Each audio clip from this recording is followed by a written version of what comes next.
වැඩිම ආදරේ කාටද? අයියටයි තාත්තා. අම්මට? හදලි. අම්මා ආවේ නෑනේ. නෑ. ඇයි ආවේ නැත්තේ? අම්මා මැරුණා. අම්මා මැරුණා. ඇත්තද? ගොඩක් කල්ද පුතේ? එහෙනම් ඉච්චරක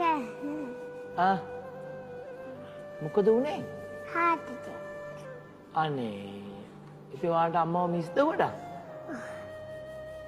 අම්මා ආදරේද? තාත්තා ඒ පහළුව දෙන්නේ නැහැ.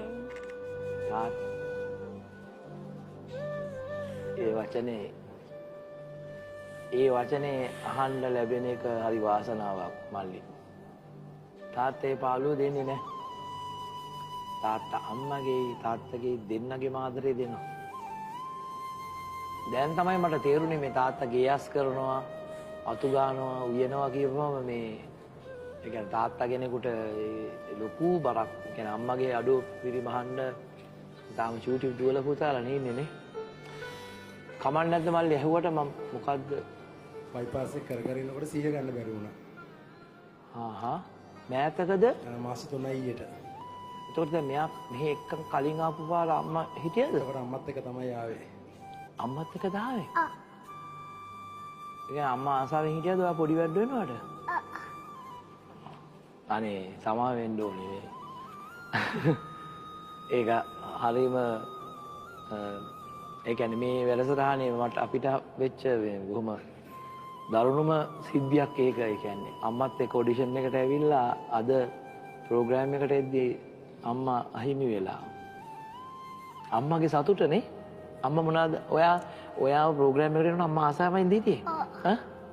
ඔයා ජොබ් එකක් කරන්නේ නැද්ද මල්ලි ඔයා?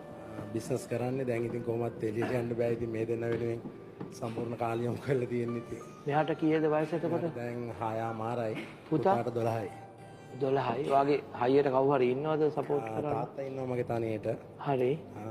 මම ඉතින් ලොකු ගේම් එකක් දැන් ප්ලේ කරනවා. මාස 3-4 ගෙනම්ම අම්මා හොස්පිටල් ඉන්න කාලේ ඉඳන්ම මට මේ දෙන්න ලොකු සපෝට් එකක් දෙනවා පොඩි වුණාට. පුතයි දුවයි දෙන්න මෙහෙමයි ලොකු වදයක් නෑ මට ඉතින්. අපි ඉතින් ඒ අඩුව දැනෙන්නේ නැති වෙන අපි තුන්දෙනාම ඉතින් සමහරවිට රැයට අඬනවා තුන්දෙනාම එකට. හැබැයි ඉතින් සන්තෝෂයෙන් මං ඉතුරු ටික අරන් යනවා මේගොල්ලොත් එක්ක. මල්ලි මේ අම්මා කෙනෙක් නැතුව දුවෙක්ව හදනවා කියන්නේ ඒක මට හිතා ගන්නවත් බෑ.